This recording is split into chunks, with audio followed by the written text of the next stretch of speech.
Well, hello there, everyone, and thank you for being here. Welcome to your employment law live stream session. Thanks for being here, joining me. I'm Lior Samfiru, the employment lawyer with Samfiru, Tumarkin, LLP, my firm. I'm one of the founding partners, and you can find us across Ontario, BC, and Alberta. And once or twice a week, I myself join right here on live stream to take your questions live. I'm on air with you right now, live here, for one purpose and one purpose only, and that is to answer your questions. This is a live Q&A. That's all it is.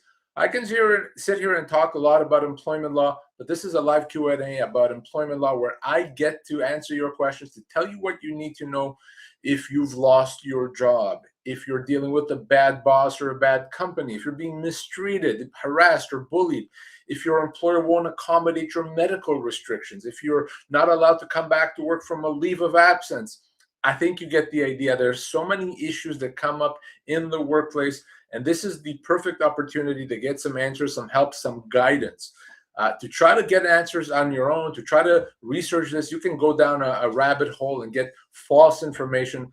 The reason I'm logging on here, the reason you can hear me on radio and TV is because I don't want people to get that false information. There's so much crap out there when it comes to your legal rights. Well, not here. Here you can find out everything you need to know about your legal rights when it comes to employment law and workplace rights. So again, I'm Lior Samfiru, the employment lawyer with Samfiru Tumarkin LLP, and I'm going to start answering some questions here in a moment. Before I do, I want to give you some other contact information. To connect with me and my team off live stream, off social media, to have that private discussion, so very easy to do. You just go to employmentlawyer.ca. Again, it's employmentlawyer.ca. The address is right over there, employmentlawyer.ca. And all the contact information you need is there. All the information you can have, phone numbers and email addresses, it's right there. And of course, you can also read a lot more about employment law and workplace rights there.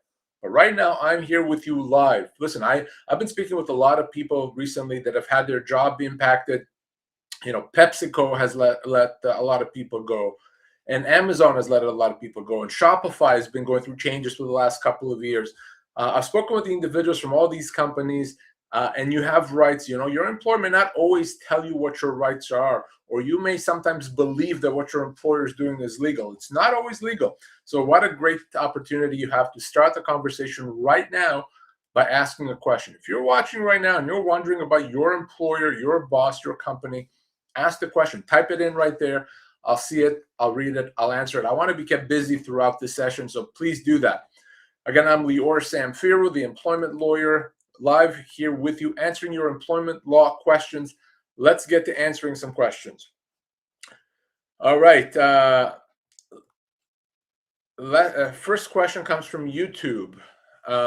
And my employer found out a human rights violation might be coming. They already consulted the lawyer. Is this retaliation?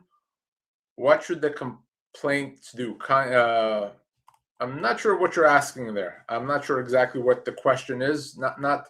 If you want to re-ask it, I'm not sure what you mean. Your employer found out that human rights violation might be coming, and what is the concern if they've consulted with the lawyer? So please ask the question again. I'm not sure exactly what you mean there. All right, let's continue. Next question is on Reddit from Sam. My company keeps scheduling me just under full-time hours, so they don't have to give me benefits. Is this legal? So the reality is that it is legal. Your employer gets to decide who has benefits and who doesn't have benefits. They can decide that only people that work 40 hours or 30 or 20 or 10. So they can decide who to do that. There's no legal requirement to give benefits, whether you're full-time or part-time. Some companies don't have benefits at all. So some companies have people that work full-time and they don't give them benefits. So ultimately, the company does get to decide who has benefits and who doesn't. So if you don't qualify for benefits based on how your employer decides to provide benefits, there's nothing illegal about that. But here's something I do want to mention when it comes to full-time, part-time. A lot of people believe that if you're not full-time and you lose your job, you're not entitled to severance. Nonsense. That's not true at all.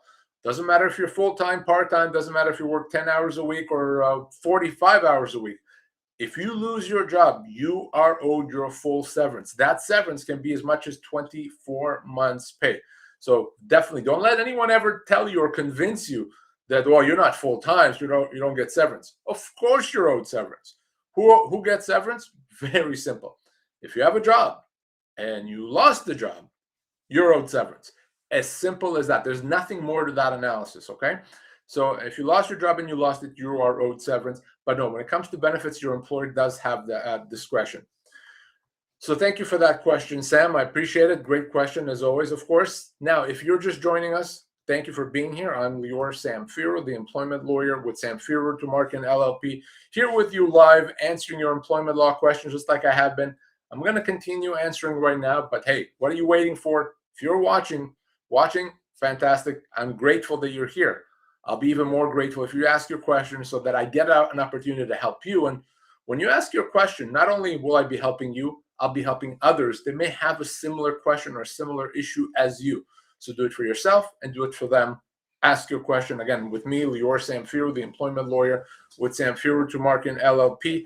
All right, let's continue answering questions. Next question today is from Janina. What should I do if my position is being restructured while I am on maternity leave? It sounds like I won't have a job to return to. Is that legal? So here's the answer. If the restructuring has nothing at all to do with your maternity leave, it may be legal. In other words, if it would have happened either way, it's a big restructuring, a bunch of people are affected, it may be legal to do it that way. Now, if it's not, if it's really just you being impacted or your employer deciding to give your position to someone else, that would be illegal. That could be a violation of the Human Rights Court, of Employment Standards Act. It would be illegal. So the real question is, does it have anything at all to do with your maternity leave? If it has anything to do, it's illegal, and there's many things that can be done here. Now, let's assume it is legal for a second. Let's assume that it's a huge restructuring, has nothing to do with you. So that may mean you don't have a job, but what it does mean is you absolutely have to get severance, of course. And that severance, again, depending on your age or position and the length of your employment, could be significant. It could be as much as 2 years' pay. So that's what it comes down to. Any connection at all to your maternity leave, then that restructuring is illegal. If it's completely separate, it has nothing at all to do with it, it is legal, but of course, still severance has to be paid. So Janina, here's what I'm going to say to you. Either way, whether or not the restructuring has something to do with your leave, let's talk. Because at a minimum, I want to make sure you get proper and full severance, okay? At a minimum. And Janina, to connect with me, very, very easy to do. Just go to employmentlawyer.ca. Over here, the address, employmentlawyer.ca. Looking forward to connecting with you, waiting for you to reach out, Janina. All right, great question. Really happy you've had an opportunity to ask it. By the way, you can also ask a follow-up question. I'm still here for that, as I am with you. I'm Lior Samfiru, the employment lawyer with Samfiru Tumarkin, LLP, across Ontario, BC, and Alberta. And as you can tell, I'm answering questions about employment law, workplace rights, wrongful dismissal, constructive dismissal, human rights violation, you name it. This is the time to get some answers. So let's continue getting some questions answered right now. And our next question is on YouTube from Maria. Can my employer discipline me for something I posted on my personal social media outside of work hours? So the answer is they can if it impacts the workplace. So here's what I mean by that. If you're posting something that on your own social media that may make your workplace look bad. So let's say you post something that's racist on your social media. Well, someone can identify you as working for this company. That's going to make that company look bad. And it's also going to make your coworkers feel uncomfortable. You can absolutely be disciplined for that. Or maybe you post on social media on your own time, I work for this company. This company is terrible. I hate this company. Well, again, that's going to impact them. So they can discipline you in that situation. So yeah, just because you post something on your own social media on your own time doesn't mean that they can't do anything to you. It has to. The question is, does it impact them? So if let's say you say that you're supporting this political party and they don't like that, they like the other one. They can't discipline you for that because you've you're not impacting them in any way. But if you're doing something or saying something that could negatively impact your employer, even if you do it on your own social media, on your own time, then that is a problem that your employer is going to care about. So very good advice is always be mindful about what you post online. It's naive to think that you can say whatever you want and there's not going to be any consequences, right? So very important. Always assume, by the way, that if you post something online, it's going to get to your employer. If you don't want your employer to see something that you post online, don't post it. It's as simple as that. So thank you for that question, Maria. And happy to connect with you if there's a problem. Of course, if there's a follow-up question, you can ask it right now. Don't be bashful. Great way to start the session today, guys. Fantastic questions, but you still have time, lots of time, in fact, to ask your question, to get some answers, to get some help and guidance when it comes to employment law and workplace rights about your specific situation. Maybe you're facing a problem, or maybe you're just curious about something. You've always wanted to know if your employer is allowed to do something. Ask it right now. I'll tell you. You're not going to leave here without an answer. You got time to do it. Again, I'm Lior Samfiru, the employment lawyer with Samfiru, Tumarkin, LLP, and I'm going to do what I enjoy doing, which is answer more questions. Selena has our next question. My daughter is being let go during a mass layoff. She has been working under an annual contract renewal every year for the last 5 years. Is she owed anything, or is she on her own? She is absolutely owed severance. The fact that she's working on a 1-year contract is meaningless. Once the contract renews more than 3 or so times, the employee is considered to be a regular indefinite employee. So your daughter, after 5 years, she's a regular indefinite employee. She's a 5-year employee, and she's owed severance as a 5-year employee. Now, I don't know how old your daughter is, and I don't know what kind of a job she's doing, but she could easily be owed 6 months severance, even 8 or 9 months severance, depending on those factors. So yes, she needs to call us as soon as possible. It's very likely that her employer is going to take a different view. They're going to say, oh, no, you're on a contract, so you don't get severance. Nonsense, absolute nonsense. That's why she needs to call us, okay? As soon as possible. Selena, don't wait on this. Have her reach out through us to employmentlawyer.ca. Again, employmentlawyer.ca. Very good question. I see this often. Contract renews year after year. You're not considered on a contract anymore. You're considered a regular indefinite employee. Selena, employmentlawyer.ca to connect with us. Now, when I was answering Selena's question, I was talking about severance and understanding and calculating how much severance you are owed. I can give you a tool right now. I'm going to give you a tool right now that allows you to find out in seconds how much severance you are owed. Very simple to use, free and anonymous. Here's what you do. You grab your phone, your tablet, your desktop, and you go to pocketemploymentlawyer.ca. Again, right here, pocketemploymentlawyer.ca. When you're there, all you got to do is click on the severance calculator. That's it. You're done. When you're there, you answer a few questions, and it's going to tell you and calculate for you how much severance you are owed. Maybe you're owed 4 months severance, 18 months severance, 6 months, 24 months. You can find out in seconds. It's free. It's anonymous. No names, no phone numbers, no email addresses. It's just there as a tool for you. Close to 3 million Canadians have used it already. Use it as well, okay? Please check it out. Whether you're just curious, whether you're worried about losing your job and you want to understand your rights, and of course, if you're staring at that severance offer and you want to understand if it's fair, you can call me and I'll tell you. But the other option, go to pocketemploymentlawyer.ca, use that severance calculator like so many people have, and it's going to open your eyes. It's not a week per year, by the way. Spoiler alert. It's not 2 weeks per year. It's a heck of a lot more, okay? So check out pocketemploymentlawyer.ca. All right, fantastic. I see some more questions have come in. Ask your questions. What are you waiting for? Ask it. You got time. I want your questions. Yes, you. Ask it. Next question is from Mike through Reddit. Can my employer force me to use my vacation time while I'm on medical leave? The answer is yes. So your employer generally can decide when you take vacation and when you use your vacation days. Now, most employers don't do that. They don't force your vacation time on you because it's going to be bad for employee morale. It's going to have employees be very unhappy. But legally, your employer can decide you're taking vacation on these dates. And that does include when you're off on a leave. Okay, so that is possible. It's not nice, it's not even fair, but legally they can do that. Okay, most employers won't, but if they do, there's not much they can that you can do to prevent that. So thank you for that question, Mike. Any problems, concerns, you can also reach me through employmentlawyer.ca. Again, employmentlawyer.ca. All right, let's continue. By the way, if you're wondering what you can ask about, there's no limit. If it has to do with workplace, if it has to do with employment law, you can ask it and you will get an answer. And next question is from Curtis.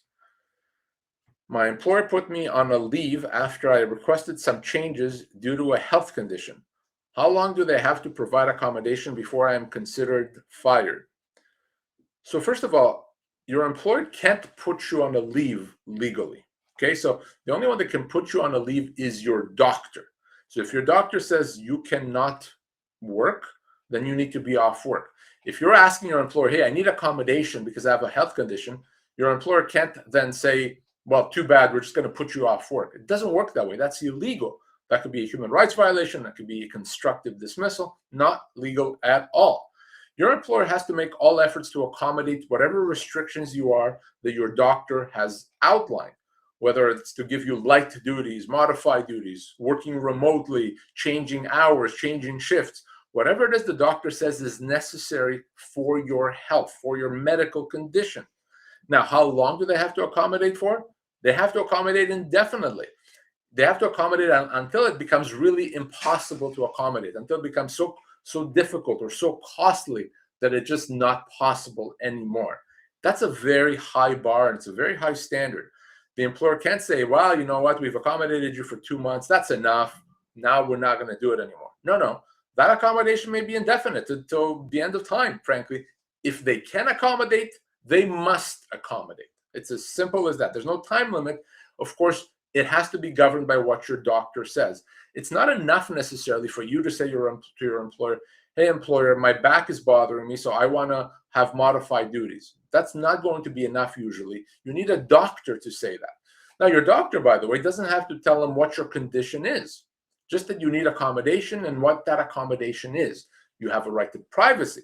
So you don't have to share your personal medical information with your employer. You don't have to share your diagnosis, but you do have to tell your employer from your doctor what restrictions you have and what accommodation you need.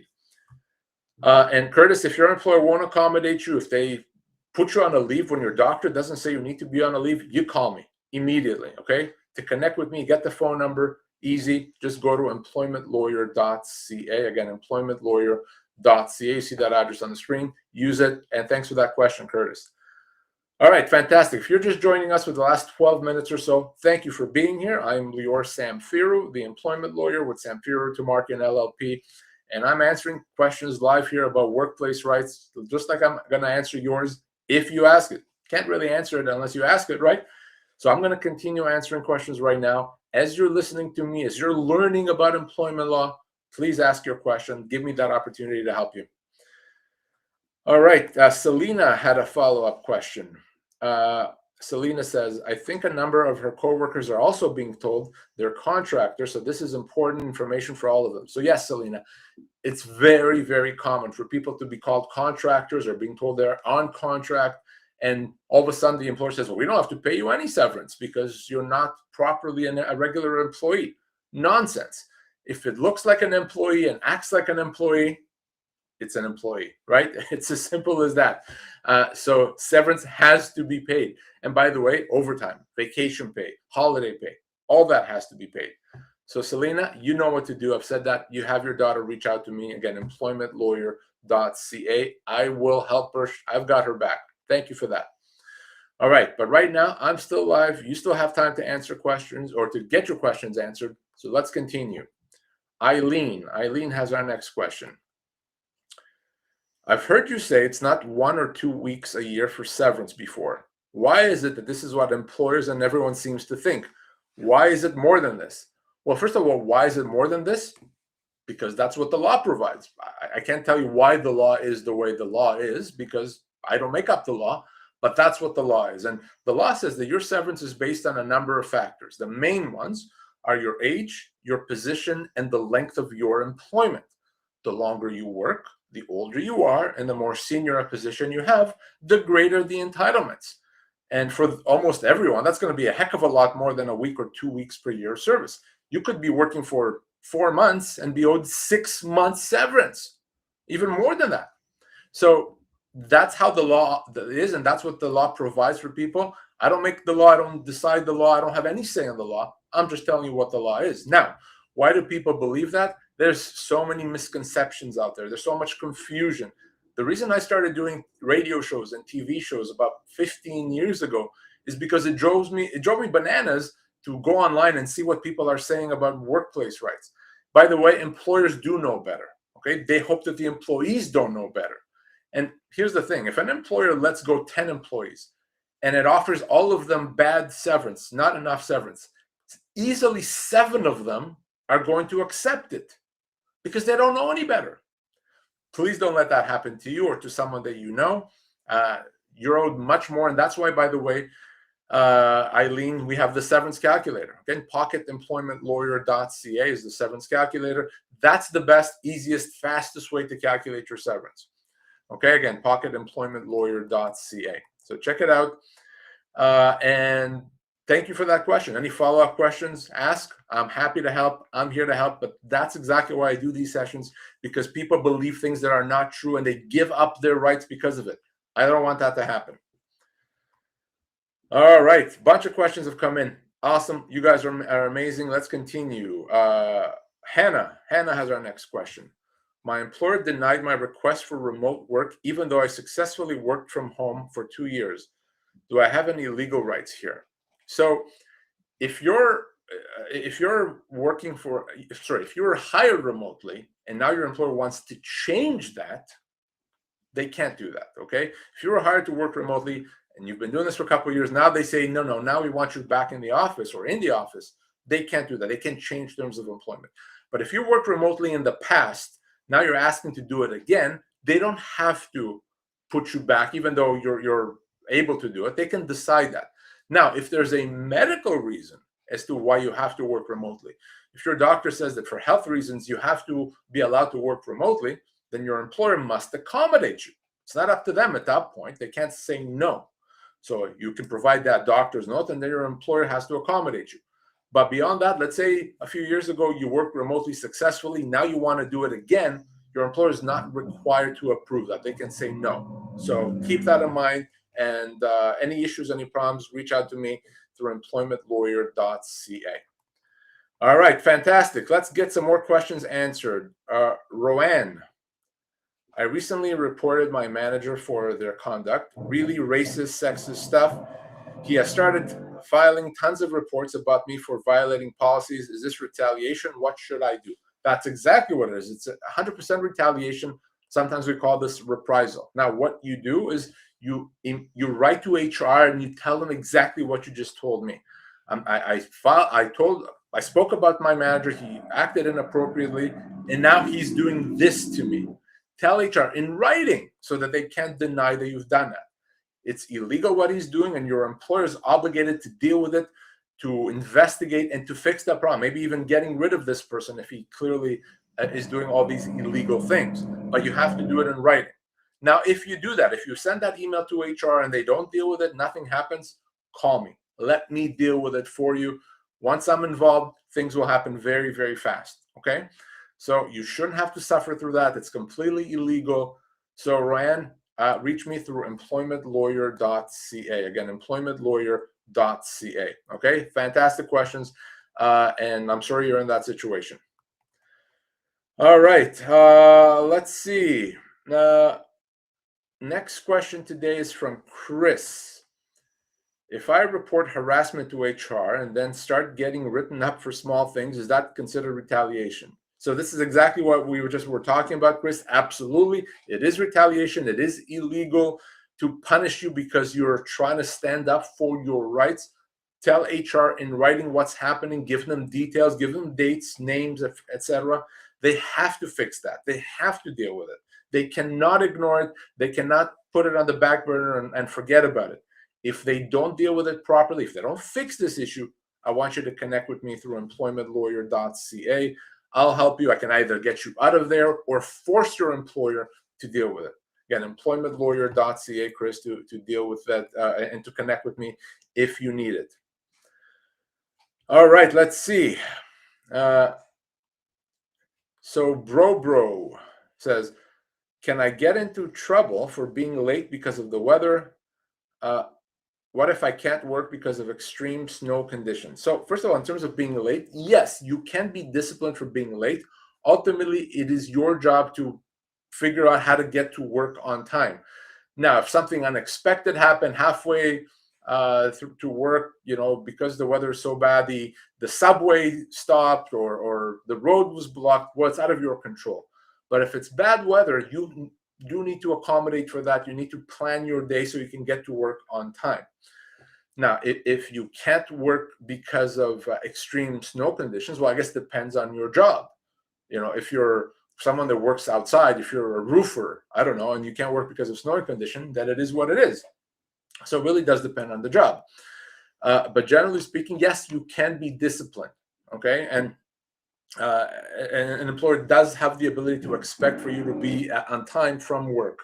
And that's how that works. So thank you for that question, bro. Any follow-ups, ask it away. Oh, and you say, I'm basically snowed into my neighborhood because the snowplows haven't done my street. Again, ultimately, that is your responsibility to figure out a way to get to work, okay? That's your responsibility. Your employer, if you have a shift that starts at 9, your employer can expect you to be there at 9. It's as simple as that. All right, let's see if we can take another question here. And this one is from Daniel. If an employer says you can quit if you don't like it and then I resign, can that still count as being fired? No, it doesn't. Because that's always the case. You can always quit if you don't like something, right? And if you decide to leave because of that, that's a resignation, okay? Now, it also depends why you quit. So I'll give you an example. If your employer cuts your pay by 30% and you quit, well, that's not a resignation, that's a termination. We call this constructive dismissal. So if your employer changes the terms of employment or does something to you that you don't accept and you leave because of this, the law would consider that to be a termination, a constructive dismissal, okay? But always a good idea, always, if you feel like you have to quit, before you give your letter of resignation or before you walk out, call me. Let's talk about it. Let's make sure that we do this correctly. I don't want anyone quitting and then calling me if you can avoid it. If you feel you're being pushed out, if you feel you have no choice or you're threatened to leave, before you actually do this, call me. You can get all my contact information through employmentlawyer.ca. Again, employmentlawyer.ca. All the contact information you need is right there. And I'm happy to help you. Guys, you always do a fantastic job. You always ask me lots of questions, great questions, smart questions. I'm so happy I had the opportunity to join you today and get some of those questions answered. Thank you for that. I'll be back here, so will my colleagues. But in the meantime, as we wrap up today's session, you don't have to wait to see me or my colleagues on live stream again to connect with us. You can connect with us now, and I encourage you to do that. All you have to do is go to employmentlawyer.ca. Again, it's employmentlawyer.ca. Phone number is right there. Email address is that there. Fax number is there if you prefer it. You can even fill out a form and we will call you. Everything you need is right there. Again, employmentlawyer.ca.